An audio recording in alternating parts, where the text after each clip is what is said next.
Hello. Okay, so welcome back. We have Allie here, Allie Horner from AdventureKnocks.com, and Brittany Novak Kimmell, who has her own site. What's your new site title? It's BrittanyKimmell.com, Okay, and it's all about the fun of human design. that's awesome. So, today, for those of you who aren't super familiar with me, I do a type of intuitive coaching and consulting, and I do intuitive development with people.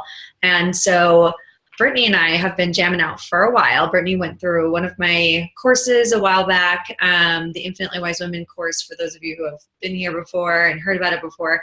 And so we kept in touch for a while, and Brittany's super into what's called human design. And so we had this really brilliant idea. Like literally everyone has their own unique design and energy signatures. And I have found human design to be really interesting. Like for me, I felt like it mirrors a lot of what I already know about myself. And in some ways it can kind of connect dots and almost validate parts of yourself, or shed light on parts of yourself so that you're making decisions better, etc. So we had this brilliant idea to do this human design reading on Marianne Williamson, who I'm a big fan of her books and had read her books before. I actually had my first Kundalini awakening in the middle of reading Return to Love, which is one of her books. So for those of you who know what that is. And I've also read The Law of Divine Compensation, which she also wrote, and I've listened to some of her lectures and stuff. So, and I'm also very familiar with Gabby Bernstein, who talks up Marianne Williamson like crazy. So we thought it would be really interesting to take a look at this woman who is so much of a different type of presidential candidate, and just look at her human design and see what kind of makes her different in terms of that presidency or her other work. So Brittany, for those people who don't know what human design is, would you mind giving like a quick little snapshot of what is human design? Why should we care? Like how is it helpful to us? Just because I think a lot of people who watch this are going to like look at this chart and be like, well, what is that? So Brittany is like so fluent in human design. She also is very intuitive, so she can pick up on additional information and display it in a way that works, that most people can connect to. So do you want to give us some insight? Yeah. So human design essentially is basically a way to show up as yourself. We've got kind of subconscious aspects of ourself and conscious aspects of ourself. And it's a way to basically be yourself in the world. And it's kind of a decision-making tool as well, like how to make decisions, how to show up as you.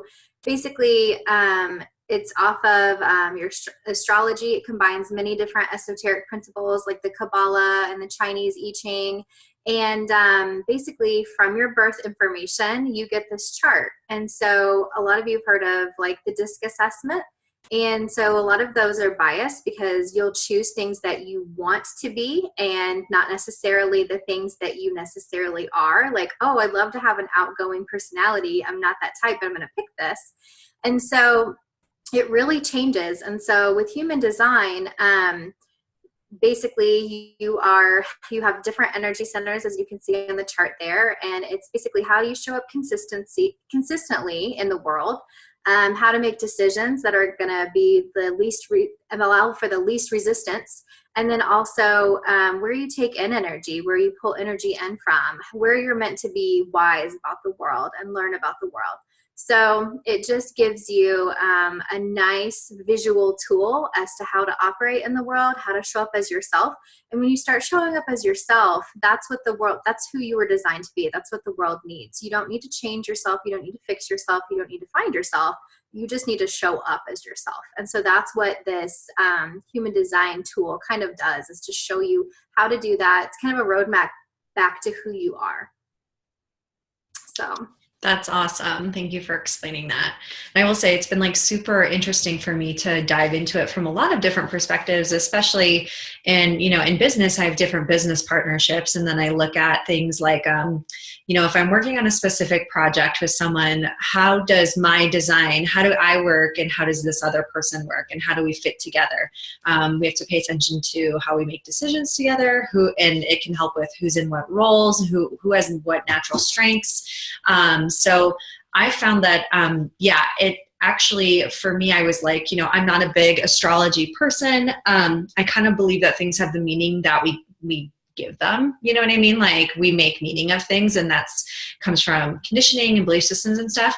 But I will say with human design, I was really surprised when I first started learning about it, how accurate it was for me. And I also saw certain areas where I was like, oh, wow, this is so interesting, the way that it's like interpreted and then the way that you take it in. So do we want to dive in and start talking about Marianne's chart? Yeah. So Okay. I had a lot of fun with this. So in human design, there are 5 types. You have a projector, which are kind of like the leaders and the guides. You have generators and manifesting generators, which just means that they use their gut. They're meant to work. Like they have the capacity to work, but it's stuff that they love. Manifestors, who are kind of the slogan for Nike, that just go out and do it. And then you have the reflectors, which reflectors are completely open. They're kind of the barometer to which to gauge. They just reflect a lot back. Their name kind of gives an example of what they do. And it's just a reflection of how healthy, unhealthy is the world and their environment that they're in. So they'll reflect that back to us. And so for Marianne Williamson, she is a generator. All of that means is that her sacral center here, this red square, she has access to consistent energy. Her root is also defined, which means she has access to adrenaline energy. She literally is one gate away from being a reflector. She's very, very open. And so with openness, where we have openness in the chart, is where we're meant to take in energy, where we're meant to amplify it back out into the world. And this is where we gain wisdom. So I'm going to run through these centers, and because where she has openness is where she's gaining all of her wisdom from. So the Hud Center, this triangle up at the very top of the chart, she's basically meant to be open and wise about the inspirations of others. And then the Ajna Center here is she's open to the opinions and ideas of everybody. She's not fixed on one thing. So she can see things, take information in, see it from so many different angles, and then not be fixated on one way of doing things. So as you can see, this is probably a benefit for her when she comes into the her candidacy, as to she's taking all of these opinions and ideas in, and then she's looking at them from several different angles, so that when people are coming to her advisors or whatever it may be, and say, have you thought about looking at it this way? She's open to that. She's not just fixated on one way of doing things. That's really cool to mention. And I will say, if you're familiar with Marianne's work, she is a Course in Miracles student. And A Course in Miracles is basically a text. It's kind of New Age spiritual, but it's not fixated on any one religious path or faith. The primary premise of it is that everything comes down to your perception. It comes down to making the shift from fear to love. And Marianne talks about that, and we see that in her campaign, that everything is love. She's already bringing that into her taglines, her slogan, and I'm like, that makes sense. That's exactly what she stands for. So when you're talking about her open head centers, I'm like, this makes sense. If you can see things from literally every angle possible, you're probably able to tune into, okay, that's an interesting concept, and see it with complete open-heartedness and open-mindedness, which means a universally loving capacity is there. So if you're not fixed in your own belief systems, you might have greater self-awareness, and that self-awareness might boil down to one concept, common denominator thing, which is everything is about the way that you perceive it. So this doesn't surprise me that much that you're talking about her design being so open that way. Yeah. Open-minded. Yes. Yes. Open-minded is a great way to put it. And so Moving down her chart, the next square that you're going to see is the throat center. And so the throat center is that she's meant to be wise about communication and amplify communication. So having an open throat, a lot of people look at that as a detriment, and really you can take in and amplify the communication energy. So when she's with large crowds of people, which she is going to be campaigning, her voice is going to be heard. As we move down to the identity center, the triangle in the middle of the chart here, where she takes in energy and where she becomes wise is the self-worth, the love and direction of everyone. So she's taking that in from everyone that she meets, the love and the direction that she wants to go. She's going to become wise about that for herself and wise about that for all of humanity. What direction and what capacity of love do I want to amplify and transmit out into the world? She also has an open splenic center. So she's going to be very wise about intuition. She's going to be wise about timing of things. She's going to be wise about the fears of the collective. So she's going to be taking in that information and basically, okay, what do I do with it now? There's a lot of wisdom that comes with an open spleen. Jumping across to the open emotional center. So emotion is where we keep passion, where we keep our desires, where we keep our feelings. And so she's going to be wise about the emotions of the collective too. And she's basically she's an empath. She's going to be taking in the emotions of others. She's going to be feeling those. And I'll get into that because it's really, really obvious in her gaits, like what she's meant to be doing when she's taking in all of the emotions of the people that she's around. She's designed for change. She's designed to transmute negative emotions. She's designed to take those into the most highest frequency of love. And then I'm going to wrap up with this open heart center here. And this is where egoism and your self-worth is. So she's going to be feeling other people's egos, other people's self-worth. And then she's going to basically take that in, amplify it out. And so she's going to be showing everybody, those who have a really healthy heart center, ego gets dropped. She feels other people's ego and she recognizes that. So if somebody comes at her with either a competitive nature or say another person who's campaigning, she's going to take that in and she's going to recognize that it's coming from ego, and then she's going to drop it, which I think is quite beautiful when this is in its highest expression. It's all about the love. So that's super cool. And I love, if you don't mind, if we focus on the throat center as well. Yeah. And combining that with everything else that you're saying, how she takes it in and reflects it. It makes sense to me, again, that she focuses on A Course in Miracles because of all of the things that, like, A Course in Miracles is this lengthy freaking text, right? Like this channel text. But if you read that thing, it always literally is talking about fear being an illusion. So the ego, and it talks about the ego mind, right? So it also talks about all of the emotions that feel fearful. And then it actually takes you through mental processes to shift from fear to love. So it makes sense that she would be a constant transmuter and reflector in a lot of these areas, or very open and able to reflect that. When you read her books, so Open Throat Center, like, she is able to bring in information very wisely. It's very well articulated. It's succinct. It's written literally for the everyday person.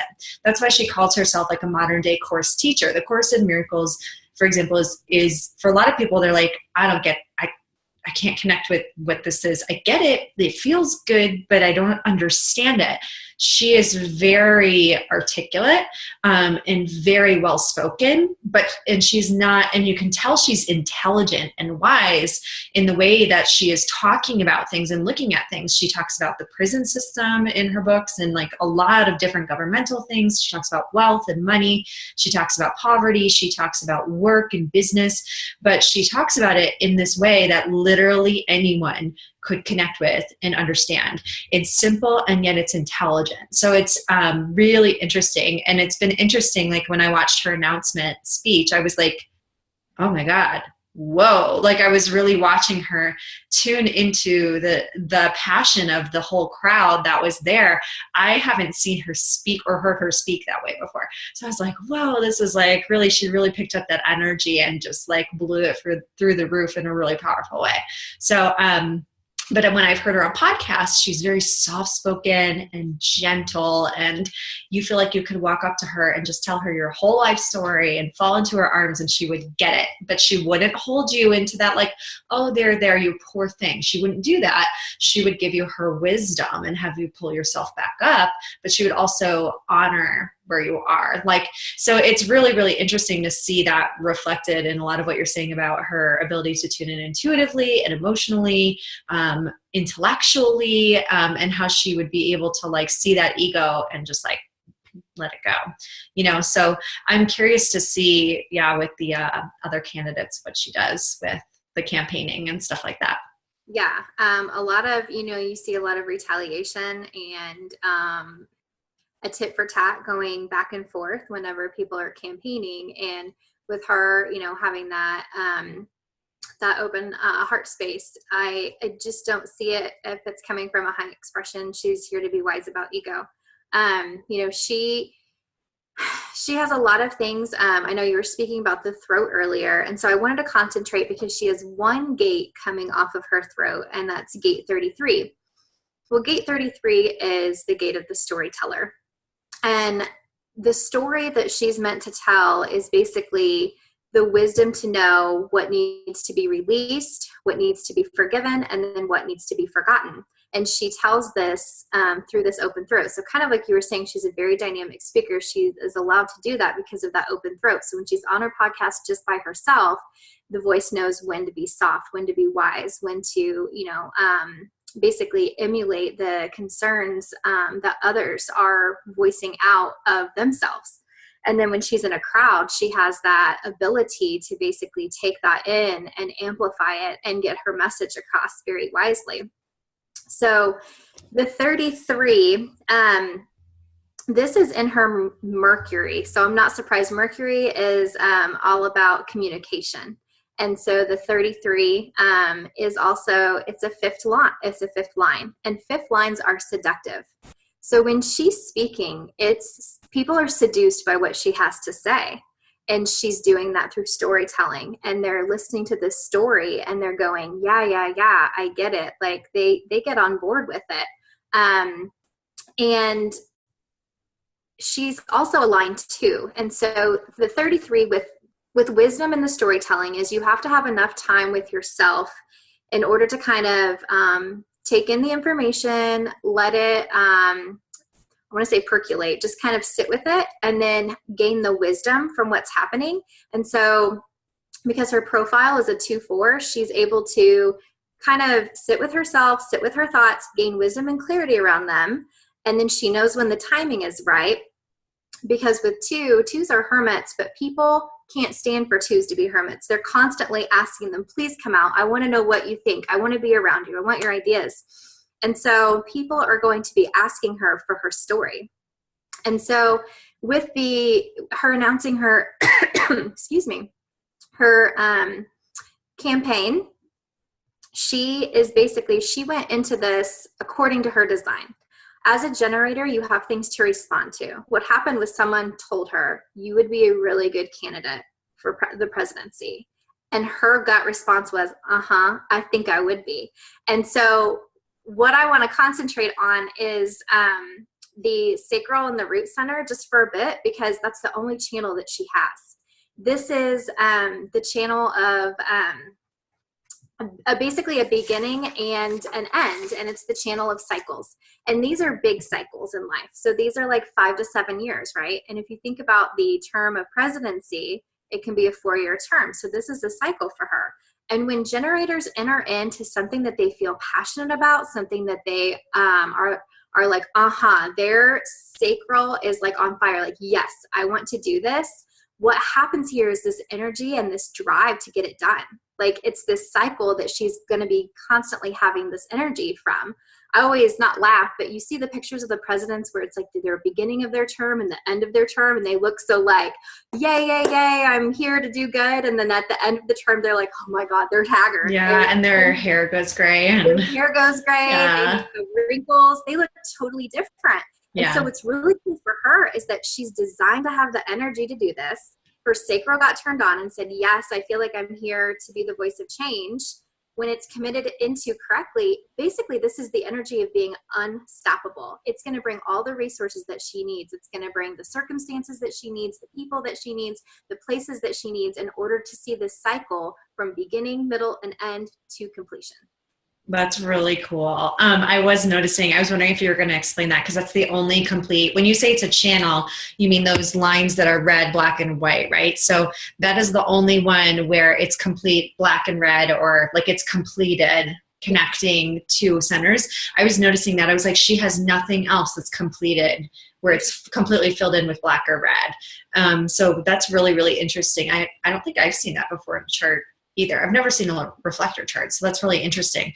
If she had the 42 missing or the 53 missing, she would be a reflector. Got it. Okay.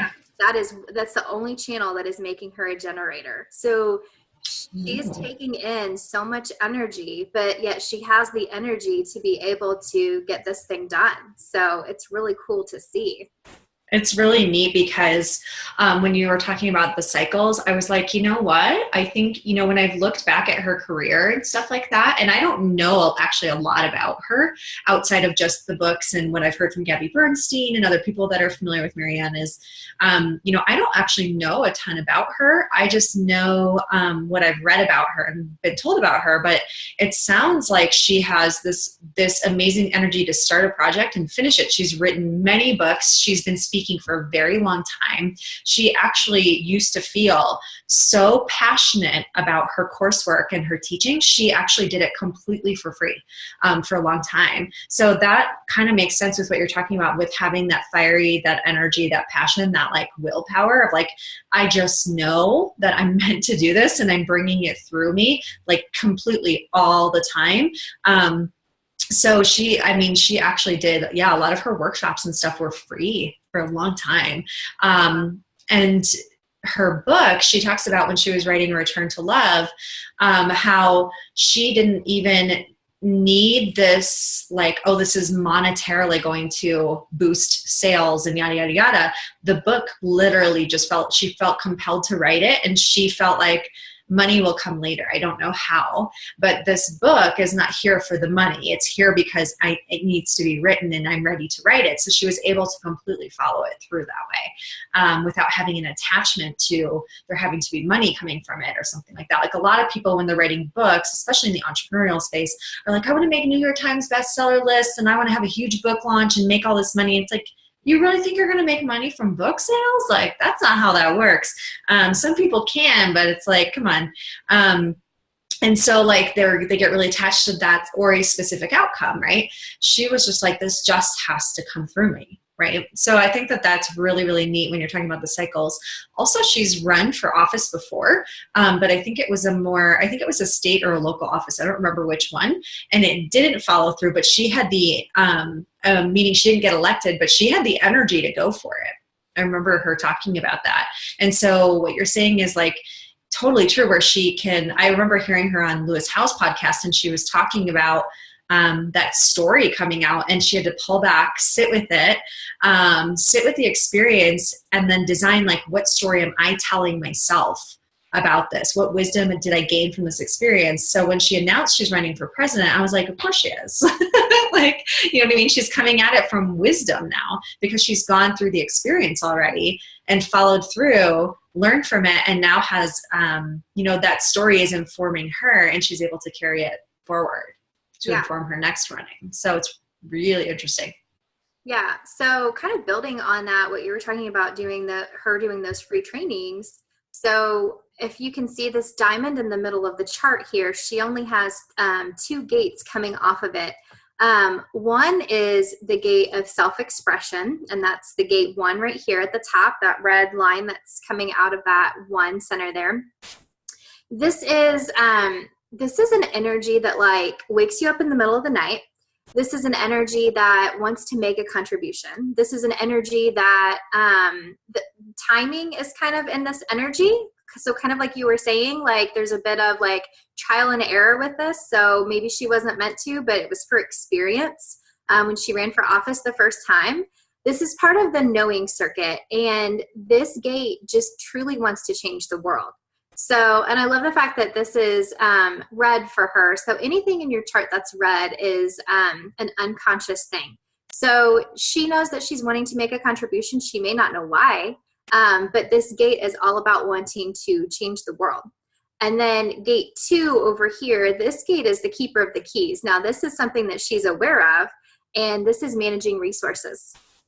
So resources well. Let me put it that way. It's not about hoarding them. It's not about keeping them. So like you were saying, all of these free trainings and stuff and the books that she had to write, it's coupled from her identity center of her wanting to change the world, her wanting to make a difference, her wanting to put her contributions out there, and then knowing that, okay, it's not about the money. It's not about, trying to go for fame or glory or hitting that list like you were talking about. It's simply, I know that money, like it's not going to be an issue for me. So I don't have to hoard it. I don't have to charge an astronomical fee. I just want to truly change the world and make it available to everybody. It's about that managing of resources that's coming out of her identity center there.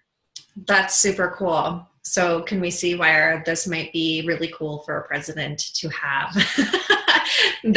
those particular routes? I'm really curious to see, because a lot of people who are in office with, I'm not saying that she might not have a longer term like vision or an idea of like, oh my gosh, with this platform, I could, create this or this type of change and stuff like that. But when you look at her work and stuff like that, I mean, even the fact that she wrote a book called The Law of Divine Compensation, which is all about how money is supposed to flow. We're not meant to hoard it.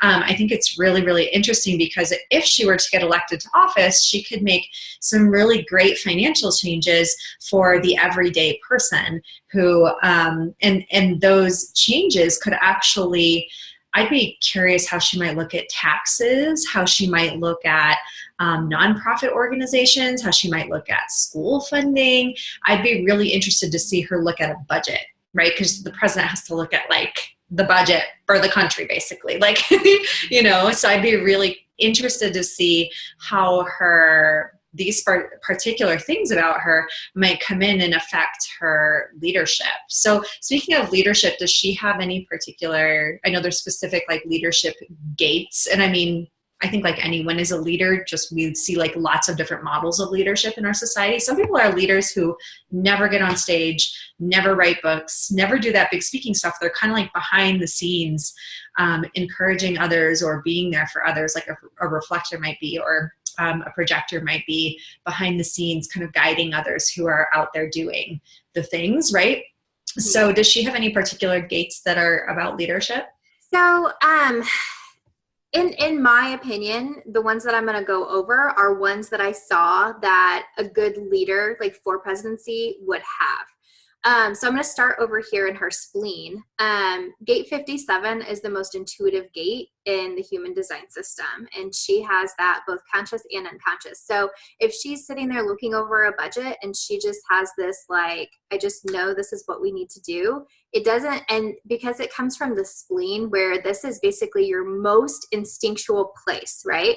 So she is going to have basically the knowledge intuitively to just know the right thing to do for the country. Coupled with the gate 48 over here. The gate 48 is the gate of the depth. Now, the gate 48 is like deep, innate wisdom. And you would probably call somebody deep who talks about like long, like conversations. She's a deep person. And so basically sharing her wisdom is refreshing for her. So she doesn't get burnt out on, these are all of my ideas on what we have to do. When people come to her and ask for her opinion on it, they do it because they know that she's a deep person. She's going to have the information. She's going to have the answers. She's going to be intuitive about it. But she's also going to dig deep and have a really deep meaning as to why she's doing something versus, I'm your leader, listen to me because. So, Yeah, that's super cool. yeah. And so the gate 48, she's a line 2. And so line 2s, people are going to come to her. People seek this information out of you. They're trying to draw it out of you. So she's a deep person, and people want to know what she has to say because she's a line 2. So I really liked that when I was going over her chart. And then, do you mind if I chime in real quick? No, absolutely. So 57. So for those of you who aren't super like aware of, Human Design has a sister school of thinking, which is done by Richard Rudd, and it's called the Gene Keys. The Gene Keys, I won't get into detail about what that all is. You can look it up and kind of Google it. He has a great website put together that's very articulate, will explain it really well. So each of these gates corresponds to individual gene keys as well. So 57 corresponds to Gene Key 57, which is about intuition and clarity. So I found it really interesting that she has that one. That's actually in my gene keys. Everyone has all of the gene keys, just like we all have all of the gates. It's just like what's really active for each person, right? So what you might see expressed with each person, or the way that energy works for those gene keys, or those particular gates, right? So that particular one is all about intuition and clarity. So what Brittany's saying kind of makes sense, because that someone could come to her and bring her, advice, or bring her ideas, or say, hey, I need your thoughts on this. She can literally, with the gene key of clarity, which is in the highest acidic form, meaning the most altruistic, unconditionally loving wisdom or guidance, can channel through her.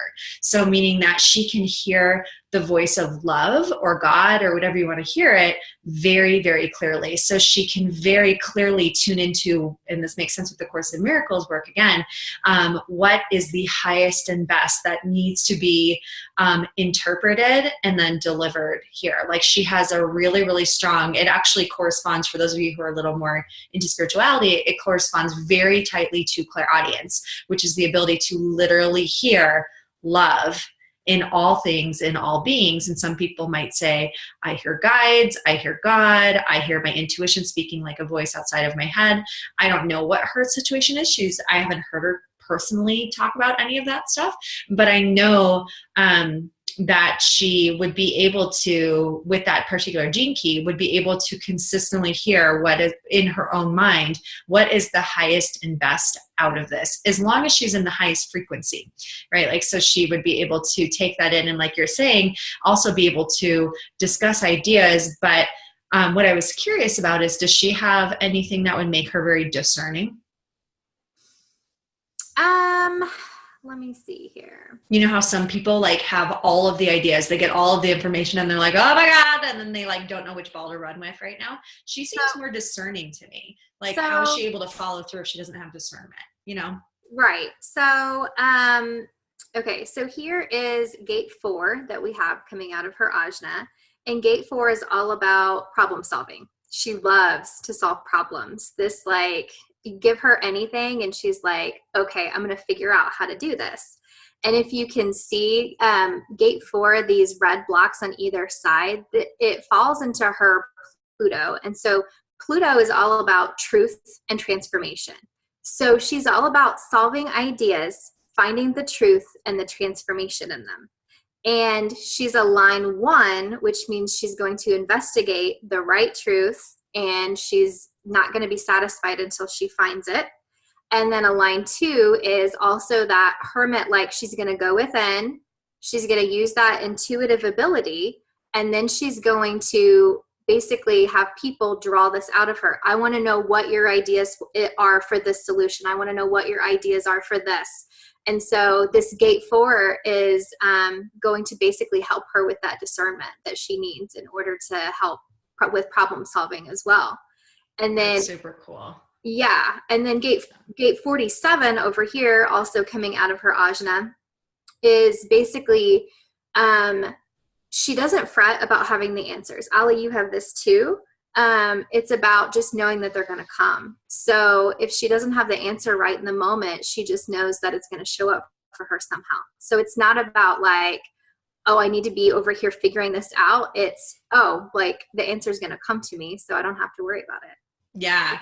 I will say when you're in a really good space and you feel that flow, then I will say, but you have that like, I don't have to worry about it. It's just going to pop into place. And for me, I have a different design than her. So I've started to actually see where that benefits me to sit back and just say, I know it's going to come. I don't need to figure it out. But for a lot of us who are raised in society that's very heady, where we're taught we're supposed to analyze, we're supposed to know the answers, we're supposed to figure it out, we're supposed to take a test in a certain amount of time, we're supposed to make decisions about where we want to go to college, and there's a timeline to do that, or we have to have it figured out. What's my career? What's my path? What do I say to this proposal? What do I take this job? That type of stuff. When we're in a place of control, right, or fear, so this makes sense for her, like too, the shift from fear to love. When we're in a fearful place, someone with that gate might hyper focus into a shadow state of, I got to figure this out. I got to have the answer. I got to get it, right? I got to get it figured out. And I know for me, I still do that, even though I have this really prominently in my gene keys or in my human design as well. I still have to sit back and go, where am I coming from as I'm trying to do this? Pull myself back, take a breath and say, why am I trying to make fetch happen? Fetch is not going to happen. If I just lean back, I can kind of just realize that answer is going to come. So for someone like Marianne, it doesn't surprise me that she studies something like A Course in Miracles that works with your mind and helps you clarify as far as your mindset of how do I look at things and how do I come from clear perception and make decisions in a way that is supportive of me and my energy, because you would lose, I don't know if anyone out there has ever tried to figure something out or make something happen when it's not happening. It's very depleting. It's very draining. It makes you stressed. It makes you sick. It makes you sad, right? But when you're in a higher frequency, or if you're in a really loving space with yourself and you're like, you know what? I can take a breath. This answer is not coming right at this moment. What happens for a lot of us is when we take a step back or we disengage from the thinking, and this is kind of getting more into mindset work and spiritual work and stuff, or you meditate or whatever it is, you take a drink of water and take a breath, literally taking a drink of water can often reset your system physiologically. So what happens is you can get into that higher state of aha, so she might be the type of person where if she's trying to force herself to get answers, it can be you're running on a hamster running on a wheel, right? But if you're I don't need to worry about it, I'm going to walk away from it for a minute, and you go take a shower, you might be the type of person who's getting ideas in the shower, right? And you're like, oh my God, that's it, Or someone literally, I'd be curious if this is like her. I feel like people bring me answers, and I just have to lean back and know that I don't have to find them. They're literally out in the world around me. People are going to bring them to me, or I'm going to see them reflected. And I just go, oh, right, there we go, breadcrumb trail, figured out. And for her, it's funny you say that, because she, in her profile, she's a line 4, and line 4 is all about having the right network, the right people, the right everything that brings your circumstances to you. So by her being a line 4, basically she has all of the things that she needs through her network of anybody. So the ideas portion is, you're right, someone may come to her with the idea. She doesn't necessarily need to figure it out, because she's surrounded by a network of people that are, in her highest good, that could bring her answers. So like you said, it could be a trap, spinning on the hamster wheel, I have to figure this out. Or, if you're using it in your highest expression, it's, I don't have to figure this out. I know that the answer is going to come when it comes, and it's going to be okay. So we're never meant to use the head and ajna for decision making.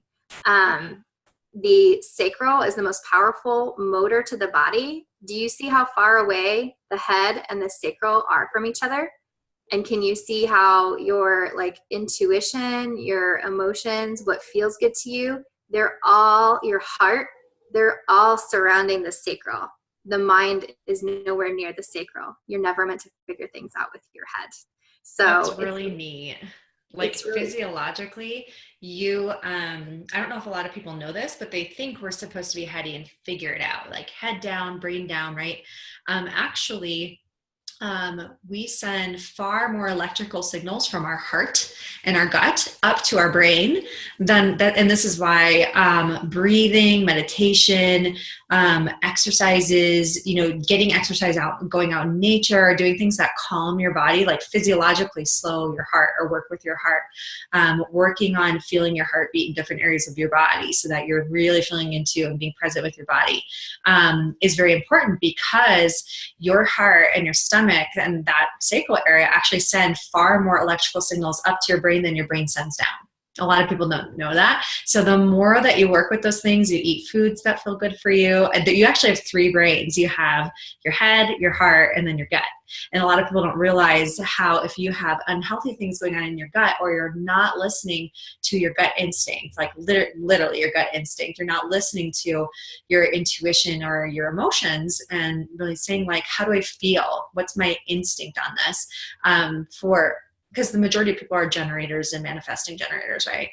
Yes. So the majority of people would have that gut yes or gut no right away, but we often overanalyze it or we ignore it.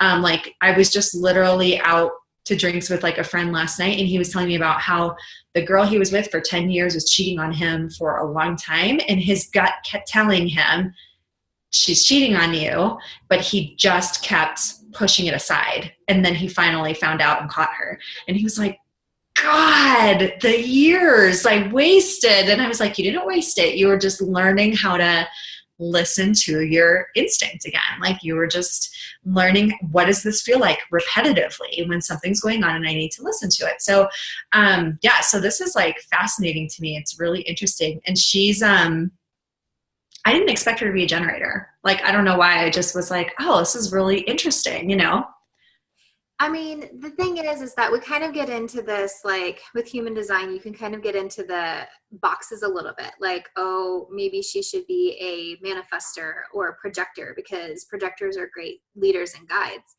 Any type can do anything as long as it's like entered into correctly according to your energy. So the fact that, like I said, probably somebody came up to her and was like, hey, like you should run for presidency. Projectors can be presidential candidates, but you think about their schedule. I think a lot of projectors, and I haven't done the research on this, I think it'd be cool to look back and see what type each president was, and to kind of have that before and after glimpse of, what they look like. Projectors are great guides, but they need a lot of downtime. Their energy just is not sustainable. In fact, when they take energy in and they're amplifying it all the time, they just get to the point where they don't know when enough's enough, and they just fry their circuits, and then they get sick, or like they get to the end of their presidency and they're like, I need about 10 years off. Like it takes a long time for projectors to kind of, get through that kind of just work, because presidency is a lot of work. So actually, when I saw that she was a generator and I saw how open she was, I was like, this is actually, I feel like, a really good design for a president, because she is so open, but she does have that constant access to work energy, so that she's not, getting tired or sick or down or feeling depleted all the time. She's going to have the energy, the sustainable energy, to be able to kind of see this thing through and not feel like, oh my God, what did I get myself into, because I'm worn out, Yeah, it's awesome. So she's not going to like just quit on it, right? Like she's going to actually have the energy and the drive, and it looks like the heart and the altruistic sensibility to actually like see hold that higher vision and actually bring it to life. So that's super, super cool. And I will say the whole projector thing is super interesting. I'm not a projector, but I attract projectors like crazy. A lot of them try to be entrepreneurs, and it's not that they can't be entrepreneurs, but they work completely against their design. And I watch people consistently come to me because they are completely burned out. That's why my business is about helping people not just build business. Like I'm like, I don't care about your business, quite frankly. I care that you're having a happy, fulfilling life, that you're energetically feeling good, that you are wildly excited when you get up every day. And if you are burning yourself out, if you're burning the candle from both ends and you're a projector and you keep trying to do that, or you don't realize what happened. Like one of my friends just went to Tony Robbins, and she's a projector, and she came back and she was like, I'm ready to go. Yeah. And I was like, I'm going to go ahead and be a good friend and not tap into that or give you more of my sacral motor energy. I'm gonna relax and let you kind of move through this, because she's just amplifying it out. I was like, she's gonna come back in a couple of days and be like, I'm so tired. I need like a week off from everything. Yeah. So yeah, this is super cool. It was super fascinating to me. Is there anything else you see that you're like, ooh, I really want to talk about that? Yeah. So the last thing that I really saw was her North Node, because now I think she's 52. She's entered that North Node, and the North Node is the direction that kind of around 50 that you are projected into. So South Node is kind of like things that lead up to like your middle age. And then once you're kind of around that 50 mark, North Node is where you're headed from here on out. Okay. So for her North Node, in her unconscious North Node, it's gate 30. And so I really wanted to touch on this because she's got a lot of emotional ties to this. These are emotional energies. And so gate 30 is the gate of desire. And so the gate of desire is the emotional energy to push. It's this deep desire to push for change. So she's taking in all the ideas, all the inspiration, all of the hurts, all of the fears, all of the emotions of the collective, so all of the United States. And she's taking that going, emotionally, I have to change this. And what's really cool is that this is a 6th line, and this means that she's the role model. So she's going to be the role model for the change. She's going to basically show the world how to show up with love by being the example of love itself, if that makes sense. So she's going to show the world how to love, how to, well, I mean, like you said, all the books and everything that she's written, the way that she speaks, she's going to be the role model for this. So she has the capacity to basically be this role model of change for the world. So the population is going to see her. They're going to feel her emotions and know that she's not coming from a place of falsity, that she really does love humanity, and that she's going to show up for humanity and make changes for the better. That's awesome. And I feel that with her too, that like what she's, preaching as far as like when I've been watching her running and stuff like that so far, it's been really interesting because you know how a lot of politicians, there's flip-flopping. You can tell that they're catering to you. You can tell that they're dumbing things down. They get called out on it. I have a feeling, and I mean, I'm not sure yet, but my spidey senses tell me that she's going to be very consistent, because she has been consistent for the last 25 freaking years about what her message is, who she is, and how she demonstrates it and puts it out into the world. I'm not saying like she probably never has a judgmental moment or a moment where she's just like, I really feel like, but I think she actually has the vulnerability to share when she's in those places, and she's written about them in her books. And that's actually part of being a role model, is saying, I'm not here trying to be perfect, right, but I'm also coming from the best and highest, because I'm constantly taking stock and looking back at like, how can I continuously make this shift from fear to love? So like, she's been walking and talking this for so long, you know what I mean? Like, she's been talking about societal changes in books that were written 15, 20 years ago. So she's legitimately, I think, actually been poisoning herself for this for a very long time, maybe without even knowing that this is where she was going with it. I have this feeling that she might have always had a sense of, I'm going to do something that helps a lot of people, like you're talking about. From her chart, bringing in the collective, really feeling tuned into it emotionally and saying, I feel compelled, like I desire to see. When you were saying even change for the US, I was like, for the world. Like, I really think she tunes into humanity. Like, that's what the collective is. It's not even a lot of people who think about a president are going to think about just the country, but I think she's going to have a very global perspective.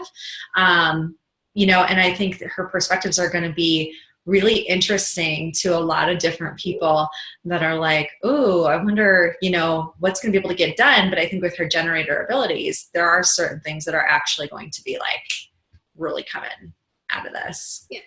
She has, I think 7 gates that are collective gates. It's the most amount of her gates. So there's tribal, there's collective, and so she has the most in her chart are collective. So for, like you're saying, all of humanity, not just the United States, but the entire world. So and then coupling on that. So to talk about her North Node in her conscious design. So this is gate 49. This is the gate of revolution. This gate is, it's all about feeling the right timing for change. So the timing for her, she feels like is now. This is the gate of no. So we also have the gate of yes in human design. I won't go into that. This is the gate of no. No, I'm not going to stand by and witness this anymore. No, I'm not going to sit back and hide. No, I'm not going to flip-flop and go in every different direction just to get a vote. No, I'm not going to, and you can go on and on and on. This is the gate of no more. I'm here. I am, wanting to make a change, coupled with, like I said, that gate 30, that gate of desire. It's a gate of desire for her. She's desiring this. She's passionate for this. She knows that things need to change, and no, she's not going to stand by and just hide out and watch everything kind of go on around her anymore. She's ready to step up and take that leadership role and be the change that she wants the world to experience. So, yeah. And I think her timing is, I'm not surprised that now would be the time, especially for someone like knowing what her perspectives are versus what the current presidency is, where that's at. I do believe like everything has a purpose. So I'm not saying anyone's wrong or right. I know where I side with things personally, but I do think there's no coincidence that she is starting to run when she is. Yeah. I mean, she can sense that it's that time for change. People are wanting the change. And so that's why, she's coming to step in now. And a lot of her stuff is all about timing and intuitive, just kind of knowing like when the right timing is for things. So it's really cool to see. It is really cool. I just started getting chills because I kept hearing a line from one of my favorite movies. It's called Lady in the Water. It's by M. Night Shyamalan, for those guys who don't know it. But there's this line in it where she's talking about the book that one of the guys is supposed to write. And she keeps saying it'll be the seeds of change. And I just kept hearing that, and I'm getting chills like all over my body. Like those seeds are being planted. So whether or not, and this is something I've thought about a lot, whether or not she actually becomes president, I do have a feeling that the platform and the message that she's carrying, the role model that she's being as a woman running for presidency, the shift from fear to love, this collective healing type of perspective of everyone being intertwined with each other, that we all are powerful in our perception and our ability to choose, how am I acting? How am I thinking? How am I feeling? How am I working? How am I treating other people? How are my thoughts controlling my actions and how I treat others, or how I show up at work, or how I show up with my kids, or to that neighbor or that guy that hit my car in an accident? Am I being kind, or am I being, like, this is your fault, you're a dick? What am I contributing to on even the smallest levels? I think is going to be a big deal, even if she doesn't end up winning the presidency. Just the fact that she's spreading this message on such a big scale, because people all over the world watch the presidential elections in the US. They all pay attention, right? It's very important to like everyone everywhere, because we are one of the biggest countries, right? Like it's a big deal. Like, so, I think no matter what, there is going to be some impact made. And that's probably, I would say, for someone like her, I wouldn't be surprised if that's part of what she's looking at right now. Right. So, yeah. Well, cool. Well, this is fun. I know. Really neat. It's cool. Kind of, that's why I love human design so much, is I feel like you can really get to love and appreciate somebody else. And really it allows you to kind of step in their shoes and see the world as they see it. Sometimes we don't have the words to explain, how we feel. Sometimes we get choked up or feel like we're being judged, or we feel like we can't, say what our authentic self thinks. And so that's why I really enjoy getting to do this, because you really get to see somebody, it's like almost like through the eyes of God. Like you just get to love and appreciate them without any judgment. So yeah, like this is exactly as I showed up in the world. This is who I am. Like, oh, okay, this explains so much, rather than let's try and, like, a lot of people try and fix or change each other, or, you know what I mean? Or they try and fix and change themselves. So Brittany and I are starting to offer some of these assessments to people. Brittany does the whole human design shebang. I'll sit in on it, and then she can work with you individually, or we can work with you together to actually go through and support you in actually working with your design, communicating effectively to people around you. I do a lot of mindset coaching with people and personal development coaching, as well as business coaching. So in whatever way that you're feeling called to, just let us know. After this, we'll put a link at the end of this video so that you can find out where to get in contact with Brittany and with myself, Allie. And anything else? No, I just think to couple on what you said, with your coaching, a lot of people are, learn different. So whether you're visual or, auditory or see and do, like this gives you the touch, taste, smell, all the senses that, you need to kind of combine everything to integrate the information. And that's what I love so much is that, sometimes you can tell somebody, coach them through things. And then sometimes it's like visually, it's nice to see. So to have both aspects, I think are really a benefit to be able to have, just to be able to see it, to hear it, and to be able to integrate it and put it together. So I think that's really awesome. Yeah, it is. It's really cool. And it's, not everyone is looking at this stuff, but people love personality tests and all that type of stuff. Like we're constantly trying to understand ourselves and figure out like, how do I work? And then once I know how I work, how do I make that work out in the world in everyday situations in my job with other people? So actually understanding it and being aware is like kind of step one, but then actually saying, well, I would like to hold to my design and I'm going to continue to use my strategy, but then how do I communicate that to someone else who I've been not using this with, or not living this out, or not being my authentic self with for a very long time? Is that going to be jarring? So that's where kind of the coaching can come in, and where actually, like, Brittany does things where she works with partners and couples, and also we can work within group dynamics and stuff like that. Like I said, actually, like I have different business partnerships, and it's been super cool to actually see the charts compared between me and different partners that I work with, so that we understand who has what strengths, how does each person need information communicated, what do we have in common has been really fun for me, and then how does our energy work together, you know what I mean? So that's been really, really, really helpful. So if you guys are interested, let us know. Again, you can find me at adventureknox.com, and then Brittany, yours is BrittanyandKimmell.com. Perfect. Okay, and we'll link that up afterwards. Well, thanks, Brittany. Yeah, thanks, Allie. This was so much fun. It was. Alrighty.